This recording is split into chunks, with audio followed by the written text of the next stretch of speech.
puede sentarse. Abra su Biblia en el libro de Romanos, en el capítulo 10. Romanos capítulo 10.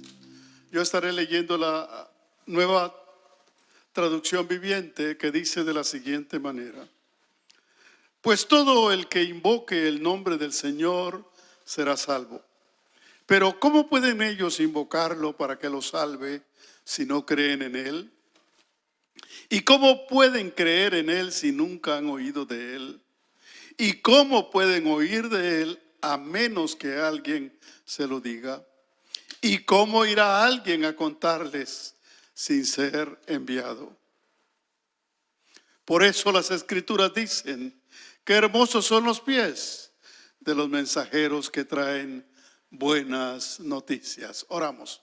Padre Santo, estamos delante de tu presencia para recibir tu palabra. Nuestros corazones están dispuestos. Háblanos, ministranos con el poder de tu Espíritu, porque estamos necesitados de tu visitación, de la confirmación de tu palabra en nuestros corazones, para que nos movamos por esa palabra, para que seamos hacedores de la misma, para que entremos en tu perfecta voluntad, Señor, y para que cumplamos los propósitos por los cuales nos has establecido en este mundo como iglesia, como tu pueblo, como la luz del mundo, como la sal de la tierra. Aquí estamos. Háblanos, Espíritu Santo, en el nombre poderoso de Jesús.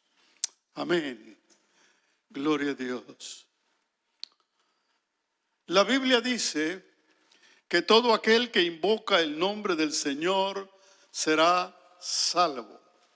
Invocar significa clamar, pedir, suplicar. Los hijos claman a la madre o al padre cuando necesitan su ayuda y su atención. Ellos claman a los padres porque los conocen, porque saben que los aman y porque saben que recibirán de ellos la mejor atención. No claman a otro, sino claman al que conocen, al que los ama. Y eso es lo que Dios quiere, que sus hijos clamen a Él con convicción, porque creen en Él, porque le tienen confianza, porque Él está para ayudarnos. La palabra invocar, entonces, se produce cuando hay o cuando se establece un vínculo de confianza y de seguridad. Cuando hay esa relación cercana en alguien en quien podemos confiar, en alguien que sabemos que nos ama, en alguien que sabemos que nos va a dar la mejor atención. Los que invocan el nombre de Dios es porque han oído de Él y han creído que Él puede salvarlos, porque ha nacido la fe en ellos y quieren establecer un vínculo de dependencia que los haga participar de la bendición y de la protección de Dios en sus vidas. Sin embargo, el pasaje que leímos dice: pero ¿cómo pueden ellos invocarlo para que lo salve si no creen en Él? Esa es la realidad del mundo. Esa es la realidad de los que no conocen a Dios. Ellos no pueden invocar a Dios porque no le conocen. Se invoca a alguien a quien se conoce, a quien se le tiene confianza, a quien se le confía y se espera de Él lo mejor. Pero cuando no lo conocemos, cuando no creemos en Dios, no podemos invocarlo. Por eso dice la palabra de Dios en el mismo pasaje: ¿y cómo pueden creer en Él si nunca han oído de Él? Las personas quizá conocen el nombre de Dios, quizá han oído el nombre de Dios, pero no le conocen porque no han oído el mensaje del Evangelio predicado con detenimiento a sus vidas. No ha habido alguien que se les acerque, que les dé tiempo, que les explique, que les haga partícipe de las cosas que Dios hace y de lo que Dios es para ellos. No es solo de oír un nombre, se trata de oír todo el contenido del mensaje del Evangelio para que una persona pueda tener la oportunidad de conocer a Dios. Y luego dice, ¿y cómo pueden oír de Él a menos que alguien se los diga? Alguien tiene que detenerse, alguien tiene que ocuparse, tiene que dedicar tiempo y esfuerzo. No se trata simplemente de pensar que porque venimos a una iglesia y porque somos parte de una actividad en el grupo, ya estamos evangelizando. No, tenemos que dedicar tiempo, tenemos que apartar tiempo y tenemos que ir y dedicar y hacer el esfuerzo para cumplir la palabra de Dios, para que aquellos que no le conocen puedan creer en Él y puedan invocar su nombre como nosotros lo hacemos. No han oído su palabra con detenimiento, no han escuchado las verdades que necesitan oír, no han oído aquello que los va a desafiar a creer en Dios, no han escuchado el poder de Dios y el amor de Dios derramado en la vida de una persona que ha tenido la experiencia y que con esa experiencia de fe que ha recibido de Dios puede compartir lo que Dios ha hecho en su vida. Solo de esa manera los que no han oído oirán y tendrán la oportunidad de creer en ese Dios. Pero tiene que haber alguien que dedique tiempo. No se trata de un esfuerzo casual o de hacer algo de una manera improvisada. Se trata de dedicar tiempo y esfuerzo. Se trata de dedicar algo, hacer algo intencionalmente. Se trata de invertir. Es parte de lo que Dios quiere de su iglesia. Para eso Dios estableció la iglesia, para que haya gente creyentes que ocupen tiempo, esfuerzo, recursos y todo lo que sea necesario para que las personas que no conocen a Dios le puedan conocer a Él y puedan invocar su nombre.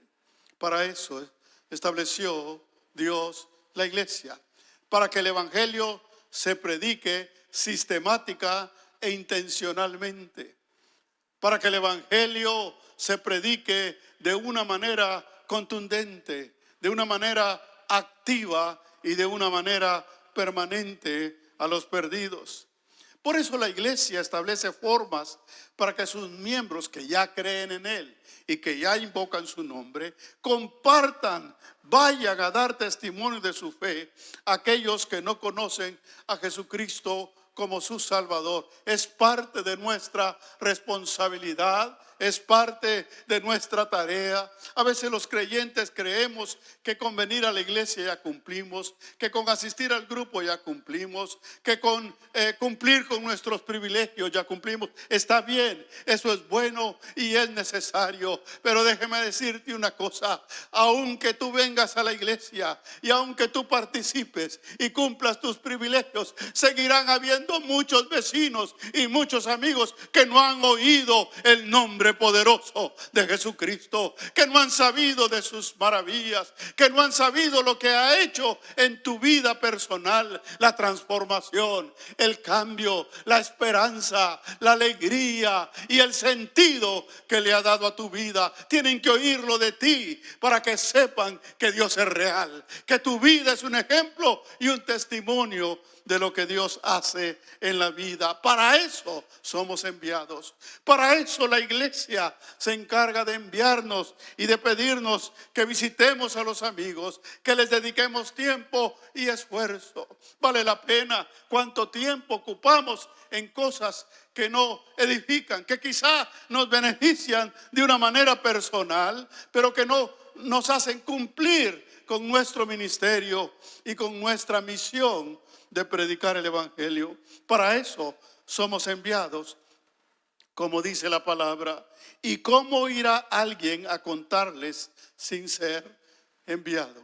Tiene que haber una comisión y esa es la responsabilidad de la iglesia. La iglesia no solo nos enseña a que recibamos a Cristo, sino que aquellos que hemos recibido a Cristo lo compartamos con los que no lo han hecho. Todos nosotros somos enviados entonces para compartir el evangelio. Yo quiero hablarle de 3 maneras que debemos usar para compartir el evangelio con los amigos, con aquellos que no conocen a Jesucristo como su único y suficiente Salvador personal. En primer lugar, lo primero y lo más importante para un creyente comprometido y que quiere compartir el Evangelio es vivir el Evangelio en su propia vida. Vivir el Evangelio en nuestra propia vida. Es lo primero y lo más importante. El Evangelio que predicamos, primero lo tenemos que vivir. No podemos hablar de algo que no es una completa realidad en nuestras vidas. El hecho que yo sea cristiano y que asista a una iglesia no garantiza que yo vivo el Evangelio en mi vida diaria, en la casa, en el trabajo, en cualquier relación personal, en la vida social, en la calle. Tenemos que vivir el Evangelio y tenemos que ser diferentes. Tenemos que ser la luz del mundo. Tenemos que brillar, como dice la palabra, a través de nuestra conducta. Que la gente mire nuestra transformación, que tu vida es diferente, que antes tú te comportabas de una manera. La gente tiene que ver si tú vivías o vives en un lugar en el que has vivido por algunos años. Los que te conocen antes de ser creyente tienen que ver una diferencia, tienen que establecer que algo ha pasado en tu vida, tienen que decir: él no es el mismo, ella no es la misma, ya no habla de la misma manera, ya no se viste de la misma manera, ya no actúa de la misma manera. Algo ha pasado en su vida y ha sido para bien, y de esa manera vamos a impactar y vamos a desafiar a los que no conocen al Señor. Es necesario que los principios y las enseñanzas de la Biblia estén firmes en nuestros corazones, de manera que nuestra vida misma da testimonio, se convierte en un testimonio viviente del Evangelio y del amor de Jesucristo. Entonces nuestra manera de vivir es el primer y más importante testimonio que podemos dar a los perdidos, porque nuestra familia, nuestros vecinos, nuestros compañeros necesitan ver en nosotros primero el Evangelio. Necesitan que nuestras vidas reflejen que algo ha pasado en cada uno de nosotros. Lo que Dios ha hecho se tiene que ver en la vida diaria, en el colegio, en la escuela, en el trabajo, en el camino, en la vida social. Tiene que verse que tú eres una persona que vive de manera diferente porque Cristo ha cambiado su vida. Tenemos que mostrar una forma diferente de vivir, porque eso fue lo que hicieron los primeros cristianos, lo que se conoce como la iglesia primitiva. Eran hombres y mujeres que cuando recibieron el Evangelio cambiaron completamente su vida, cambiaron radicalmente su manera de concebir el mundo y su manera de relacionarse con los demás. Se convirtieron en personas amorosas, dejaron el egoísmo de este mundo para compartir aún sus propiedades con las personas necesitadas. Dice el libro de Hechos, capítulo 2, versículo 43: y sobrevino temor a toda persona, y muchas maravillas y señales eran hechas por los apóstoles. Todos los que habían creído estaban juntos y tenían en común todas las cosas, y vendían sus propiedades y sus bienes y lo repartían a todos según la necesidad de cada uno. Y perseverando unánimes cada día en el templo, partiendo el pan en las casas, comían juntos con alegría y sencillez de corazón, alabando a Dios y teniendo favor con todo el pueblo. Y el Señor añadía cada día a la iglesia los que habían de ser salvos. Era suficiente el testimonio, el cambio que había ocurrido en cada vida, de tal manera que habían dejado las costumbres del mundo, las conductas egoístas del mundo, para convertirse en personas amorosas e interesadas por los demás, para vivir un evangelio diferente. Tenían que ser totalmente diferentes para que la gente se interesara en tener esa experiencia que ellos ellos habían tenido. Aquí no dice que los primeros cristianos hacían grandes campañas, que hacían grandes reuniones, que hacían actividades al aire libre o como fuera para predicar el evangelio. Dice que vivían el evangelio, que compartían con sencillez de corazón, que habían perdido el egoísmo y aún sus propias propiedades las vendían para cubrir las necesidades de los demás. Ese evangelio es el que necesitamos rescatar. Ese evangelio es el que necesitamos vivir. Que el mundo mire que hay un amor diferente en nuestras vidas. Que el mundo mire que hay una manera totalmente diferente de vivir.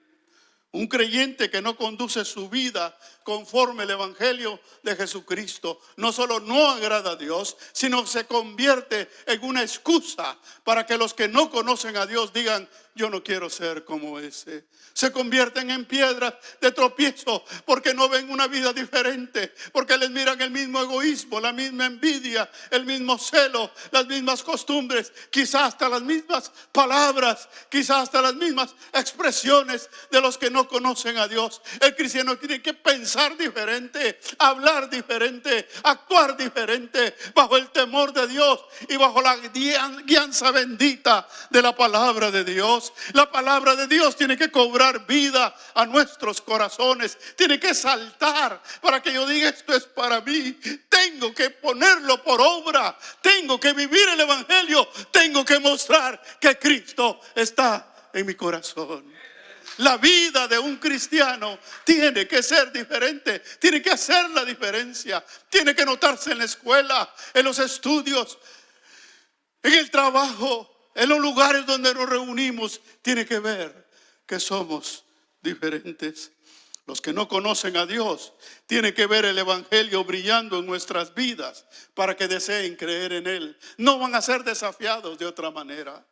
Si nos ven con las mismas conductas, con las mismas costumbres o con las mismas malas costumbres que tienen los que no conocen a Dios, no va a haber un desafío, no va a ser un deseo conocer a ese Jesucristo, como sucedía en la iglesia primitiva. Miraban la actitud, miraban el corazón, miraban el amor, miraban el deseo por servir a otros, miraban el deseo por ser de bendición para los demás y decían: yo quiero ser como ellos. Y el Señor añadía cada día a la iglesia los que habían de ser salvos, los que habían de invocar el nombre del Señor, porque habían cristianos genuinos que vivían el evangelio. El desafío para nuestra iglesia el día de hoy es volver a los principios de la iglesia primitiva, del libro de los Hechos, porque el libro de los Hechos no se ha terminado de escribir, porque la iglesia sigue escribiendo a través de su evangelio, a través de su testimonio. El mundo sigue viendo y necesitando a Cristo,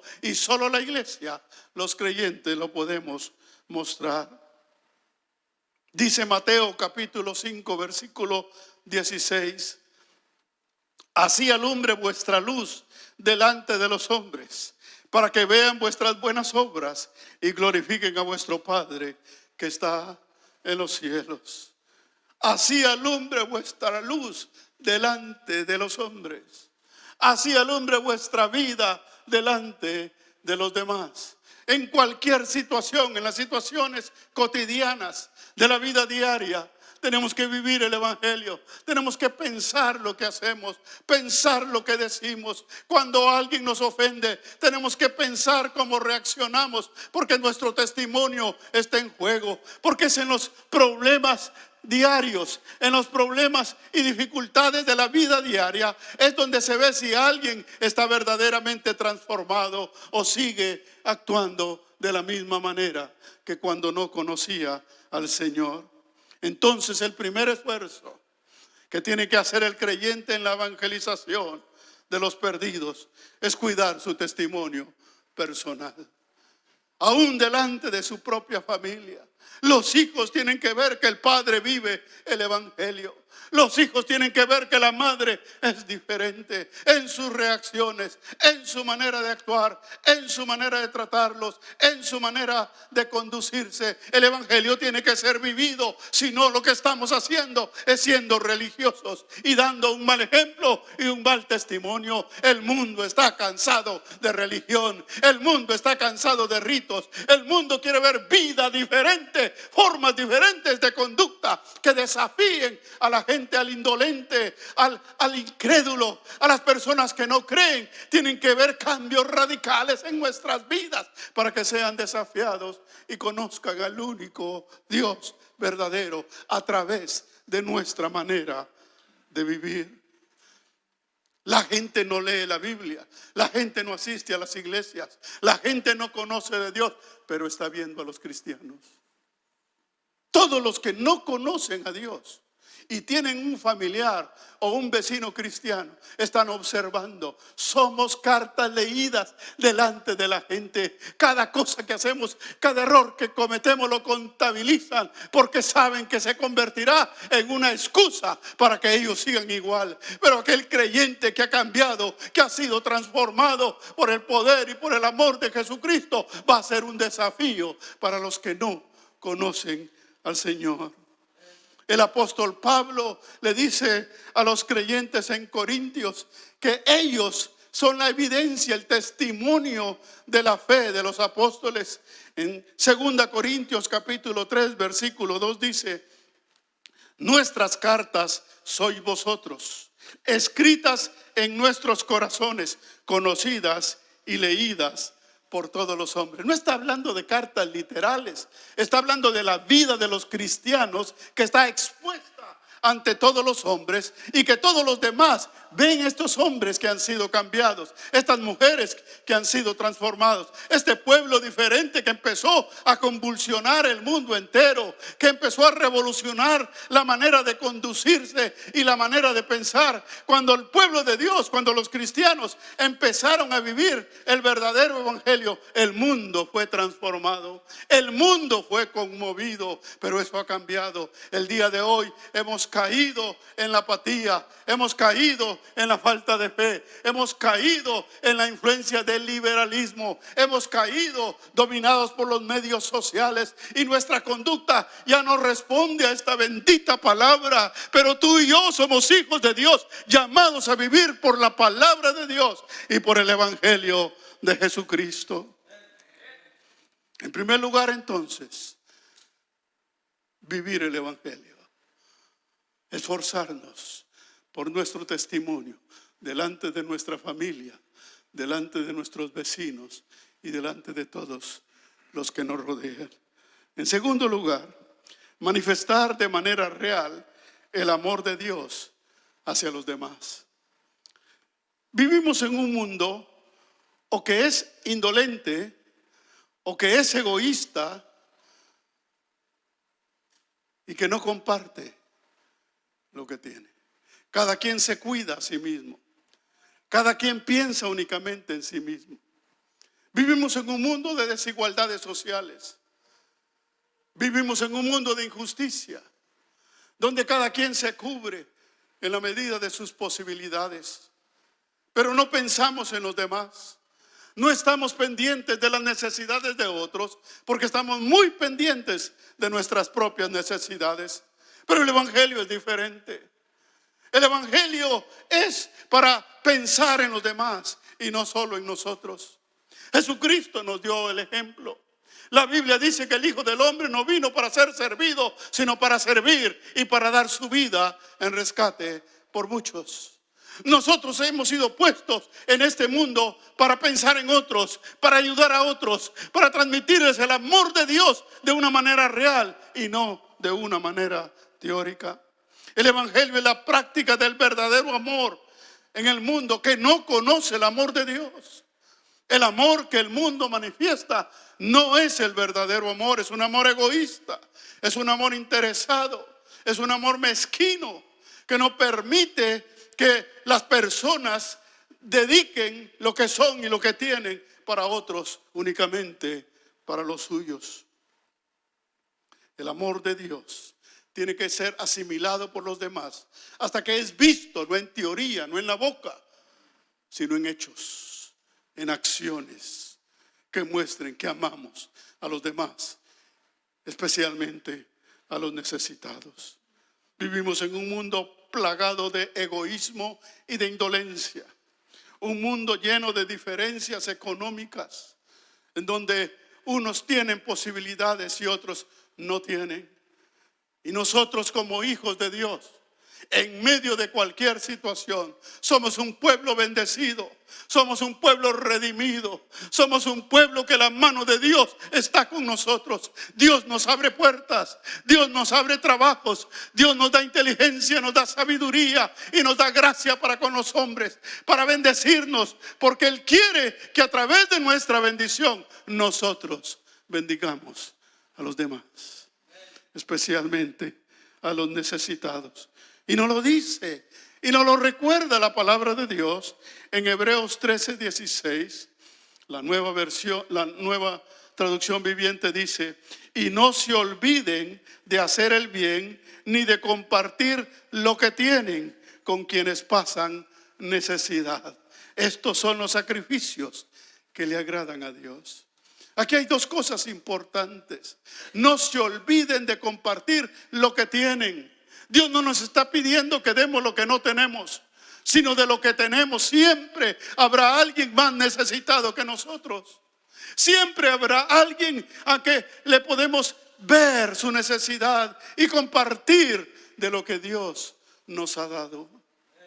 Oímos el testimonio de una hermana que predicó aquí en la iglesia y que dijo: llegó a visitarme a alguien necesitado y no sabía qué darle porque no teníamos muy poco, tenía nada más una bolsa de 5 libras de sal, y eso le di. Imagínense, darle sal a una persona, pero eso era lo que tenía y lo hizo con amor. Y dice que más tarde le dieron ahí un quintal de sal regalado. Dios no se queda con nada. No pienses que lo que vas a dar lo vas a perder. No pienses que lo que vas a dar te va a dejar más pobre. Al contrario, te va a enriquecer en primer lugar en tu relación con Dios, en vivir el verdadero evangelio. No hay satisfacción más grande en que vivir el evangelio y compartir el amor de Cristo a los necesitados. Nosotros los creyentes tenemos un tremendo problema. Nos hemos convertido en cristianos teóricos. Deseamos hacer el bien, pero no lo hacemos. Pensamos en hacer el bien, pero no lo hacemos. Oramos deseándole bien a los demás, pero no lo hacemos. Dios trató conmigo desde hace algún tiempo respecto a esa condición de orar por los necesitados, pero no hacer nada por ellos. Es tiempo de que cambiemos nuestra actitud egoísta y que estemos pensando solo en nosotros. Dios tiene cuidado de nosotros. Mientras nosotros nos ocupamos de la palabra y de ponerla por obra, Dios tiene cuidado de nosotros. Y Dios nos bendice porque es promesa de Dios. Dice que el que le da a un niño, que le da a un pobre, a un necesitado, es como que si se lo diera a Dios mismo. Dice que en el día del juicio serán escogidos y separados los que hacen bien a los pobres y los que no hacen bien. Y Dios les dirá: por cuanto le diste a uno de mis pequeñitos. ¿Y cuándo te dimos? ¿Y cuándo lo hicimos? Cuando le damos a un necesitado, le damos a un pequeñito, y Dios lo está viendo. Dios está viendo, porque lo hacemos sin interés. Cuando ayudamos a un necesitado, no estamos esperando recibir nada de él o de ella. Las personas necesitadas no tienen nada que darnos, pero tú eres bendecido de Dios. Tú sí tienes que dar, porque Dios te ha bendecido, te ha sostenido. Y si no has aprendido a dar, tienes que hacerlo, porque necesitados sobran alrededor de nosotros. No tenemos que ir a lugares marginales o a otros países totalmente pobres. Aquí mismo, en nuestros vecindarios, sabemos de gente que está pasando por necesidad, compañeros de trabajo que están pasando por situaciones difíciles. Esas son las oportunidades para manifestar el amor de Dios de una manera real. No deseándole que le vaya bien, sino proveyéndole para cubrir alguna necesidad. Dios establece que seamos generosos con los necesitados, que manifestemos el amor hacia los que sufren de una manera real. Pero Dios es un Dios de orden. Dios es un Dios de orden. Y Él establece, hasta para la generosidad, establece orden. Porque no debemos nosotros ser generosos con otros y no ser generosos con los nuestros. Por eso dice 1 Timoteo capítulo 5 versículo 8. Porque si alguno no provee para los suyos y mayormente para los de su casa, ha negado la fe y es peor que un incrédulo. Primero tenemos que amar. Y primero tenemos que proveer para nuestros hijos. Primero tenemos que darles a nuestros hijos. Y si lo hacemos con amor y si les damos lo mejor, Dios nos va a dar de más para que le demos a los necesitados. Dios es un Dios justo. Dios sabe qué es lo que necesitamos, pero también sabe que hay otros que están más necesitados que nosotros, a los cuales les podemos extender la mano. Pero cuando pensamos solo en nosotros, solo en nuestros hijos y solo en la familia, creemos que ahí se acabó nuestra acción, y no es así. Dios quiere que seamos amorosos para con los demás, pero también Dios nos recuerda que antes de ser amorosos para con los demás, seamos amorosos para con nuestros propios hermanos en la fe. Eso dice Gálatas capítulo 6 versículo 10. Así que, según tengamos oportunidad, hagamos bien a todos y mayormente a los de la familia de la fe. No es correcto que seamos amorosos en la calle y que ignoremos a los hermanos. No es correcto que le demos a los demás y no le demos a los nuestros. El domingo pasado les hablaba de aquellos que toman alcohol y con su mente trastornada le niegan un pan al hijo, pero comparten cervezas con los amigos. Les pagan las cervezas a los amigos, porque su mente está atrofiada y su corazón está entenebrecido. Pero tú eres hijo de Dios. Tú tienes la mente limpia y el corazón claro para hacer bien las cosas como lo establece la palabra de Dios. Somos hijos de Dios y estamos llamados a vivir el verdadero evangelio y a vivirlo con intensidad, a vivirlo como se debe vivir el evangelio. Porque, como les decía, la gente está cansada de religiosidad. La gente quiere ver algo genuino, algo verdadero, que nazca del corazón y que venga a desafiar a los corazones indolentes y egoístas en este mundo. Todos tenemos oportunidad de compartir lo que Dios nos ha dado a través en la iglesia del ministerio de compasión. Es una bendición tener el ministerio de compasión, a través del cual hemos ayudado a muchas familias en Egipto y ayudamos a muchos niños en Guatemala y en El Salvador. Pero también lo tenemos que hacer con nuestros vecinos, con nuestros compañeros de trabajo, en donde veamos necesidad, porque sí la hay. Y allí es donde tendremos la oportunidad de evangelizar a través del amor y la manifestación de la misericordia. El cristiano fortalece su testimonio.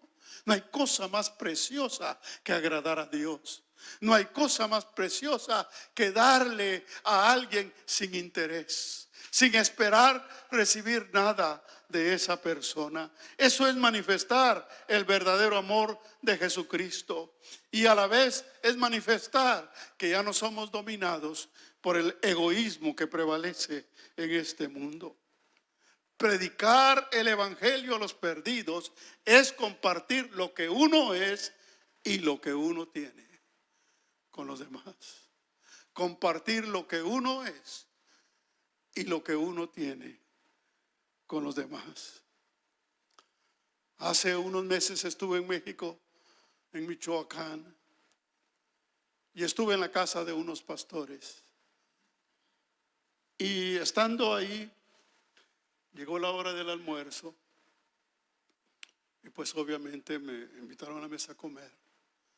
En eso tocaron la puerta un vendedor tocó la puerta y dijo: vengo a vender este producto, quería ver si están interesados, y dio su explicación. Y el hermano le dijo: ¿sabe qué? No podemos comprar, no lo necesitamos ese producto, pero acompáñenos, venga, coma con nosotros.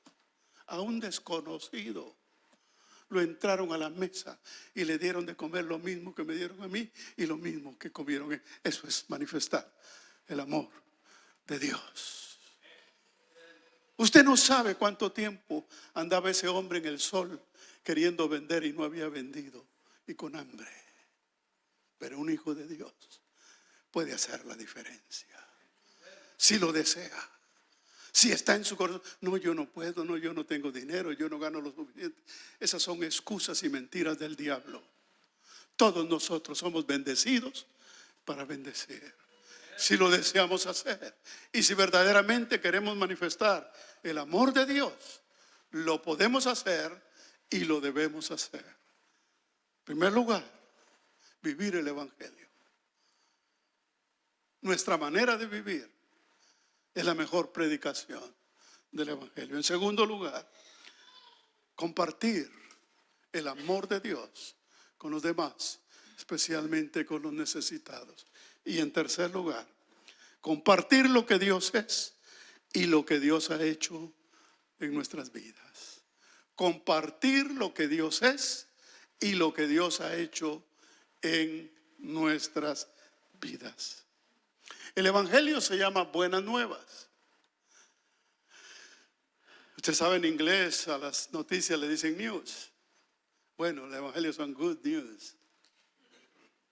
¿Aló? Las mejores noticias, las mejores palabras de esperanza para la vida vienen de la palabra de Dios. ¿Sabías que tú puedes usar la palabra de Dios para compartir el evangelio? No, es que yo no puedo hablar, es que yo no he ido al instituto bíblico, no, es que yo no puedo. Mire, apréndase un versículo de memoria, apréndaselo, y vaya con un vecino necesitado y dígale: tengo una palabra para ti de parte de Dios. Wow, este lo usa Dios, sí lo usa Dios. Si usted repite un versículo de memoria, está hablando en nombre de Dios. ¿Aló? Y no que no puede, pues. Creo que todos podemos aprender un versículo de memoria. Yo les conté la experiencia del hermano Yun en la China. La China es un país donde el evangelio es prohibido. Hay algunas iglesias cristianas que son aceptadas, pero al mismo tiempo son supervisadas por el gobierno, controladas totalmente por el gobierno. Pero la verdadera iglesia se reúne a escondidas. Se calcula que hay cerca, escuche bien, se calcula que hay cerca de 100 millones de cristianos evangélicos que se reúnen en lugares a escondidas en la China. El hermano Jung escribió un libro, y en su libro habla cómo él conoció a Dios a través de un milagro que Dios hizo en su madre, y él empezó a conocer a Dios y se entregó su vida y empezó a buscar a Dios con todo su corazón. Pero como allá no se puede tener Biblia porque es prohibido andar con Biblia o leer la Biblia públicamente, ellos no tienen Biblia. Los cristianos tienen porciones de la Biblia, algunas aprendidas de memoria, otros fotocopias o pasajes de las escrituras, pero no tienen una Biblia entera. Y este hermano Jung empezó a orar para que Dios le diera una Biblia. Imagínense qué amor por conocer a Dios y por conocer su palabra. Y durante 3 meses estuvo orando. Y Dios le dio una visión donde le manifestó que le iba a llegar una Biblia. Y así fue. Le llevaron una Biblia. Y él empezó a leer la Biblia. Y lo primero que hizo fue leer los 4 evangelios. Pero no solo los leyó, sino empezó a aprenderse de memoria los 4 evangelios. En una ocasión dice que lo invitaron a una de esas reuniones secretas para que él predicara. Pero dijo: yo no soy predicador, yo no soy pastor, no era pastor todavía. Y dijo: pues que voy a predicar. Pero llegó, y cuando le dieron el tiempo, pues hizo lo que sabía. Empezó a recitar de memoria el libro de Mateo. Todo el libro de Mateo. ¿Cuánto se tardaría? No importa. La gente que tiene hambre de Dios no está contando el tiempo, sino está recibiendo y está gozándose. Cuando él terminó, dice que todos los que estaban en la reunión cayeron de rodillas, llorando después de haber escuchado la palabra de Dios. ¿Por qué no compartes tú la palabra de Dios con tus amigos? Les hablas de todo, les hablas de deporte, les hablas de tus cosas favoritas. ¿Por qué no compartes la palabra de Dios? Léeles un pasaje de las Escrituras, de esos que han tocado tu corazón, y diles: mire, esto me cambió a mí, y esto puede cambiar tu vida. O diles un pasaje de memoria, y vas a ver la bendición que va a ser para ellos. Jesucristo dijo en Marcos 16:15, y les dijo: id por todo el mundo y predicad el evangelio a toda criatura. ¿A quiénes le dijo eso? A todos los cristianos, a través de la iglesia, a través de los discípulos. Pero todos estamos llamados a predicar el evangelio. ¿Y dónde empieza nuestro mundo? Empieza en nuestra casa. ¿Dónde empieza el mundo? Empieza en nuestra casa. Empieza con nuestros vecinos. Empieza con los amigos que no conocen al Señor. En una ocasión se acercó la persona que hace limpieza en el edificio que vivimos. Se acercó a mi esposa y le dijo: mire, yo quiero que usted me ayude, porque usted ha de hablar buen inglés, le dijo. Bueno, ella se imaginó, ¿verdad? Yo quiero que usted me ayude. ¿Y en qué quiere que le ayude?, le dijo mi esposa. Yo quiero que me vaya a traducir, porque voy a ir a consultar a una bruja. Imagínese a quién se lo dijo. Y mi esposa le dijo: ¿sabe qué? Yo no puedo hacer eso. Yo soy cristiana, soy hija de Dios. Pero si usted quiere, yo puedo orar por usted. Si usted quiere un consejo, yo se lo puedo dar. ¿Verdad? El día de hoy han establecido confianza con esa mujer, porque esa es nuestra responsabilidad. Predicarles el evangelio y mostrarles algo diferente del engaño del mundo. Para eso estamos los cristianos. Hermano, usted no está por su bonita cara en donde está. Está porque es hijo de Dios, y lo más bonito suyo es su corazón, su vida, el cambio que Dios ha hecho en usted. Compártalo. Para eso Dios nos ha puesto donde estamos. Todos nosotros, cuando pasa algo bueno, todos nosotros, cuando pasa algo bueno, lo queremos contar. Lo queremos contar al primero que se nos pasa enfrente, o a todos los que sea posibles. Les contamos algo bueno que nos pasó.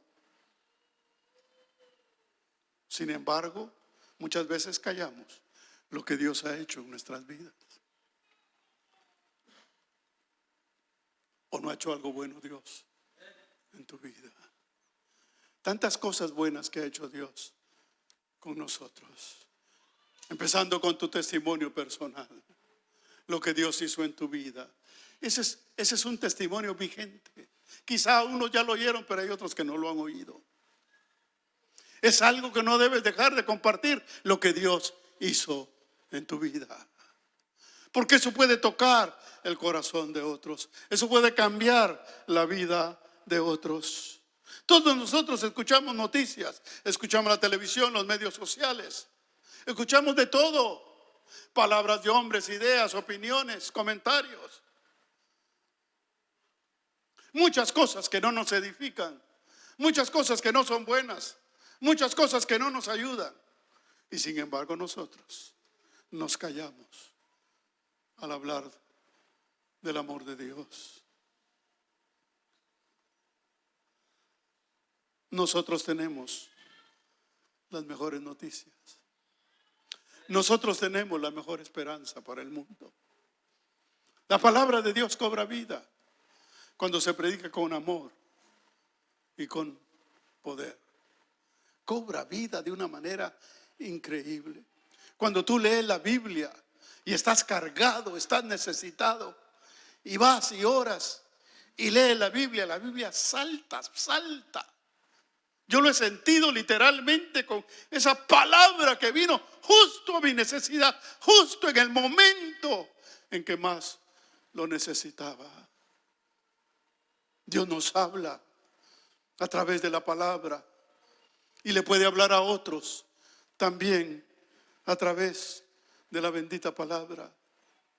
Por eso debemos amar la palabra, los hijos de Dios. Debemos conocerla.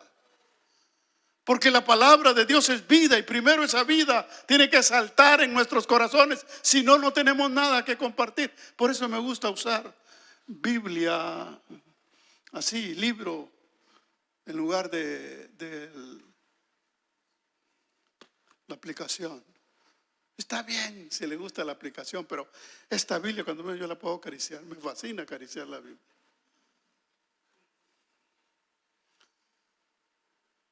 Porque esta palabra me ha transformado y me ha dado vida, me ha dado razón. Dios me ha hablado y me sigue hablando. ¿Por qué no voy a compartir esta palabra?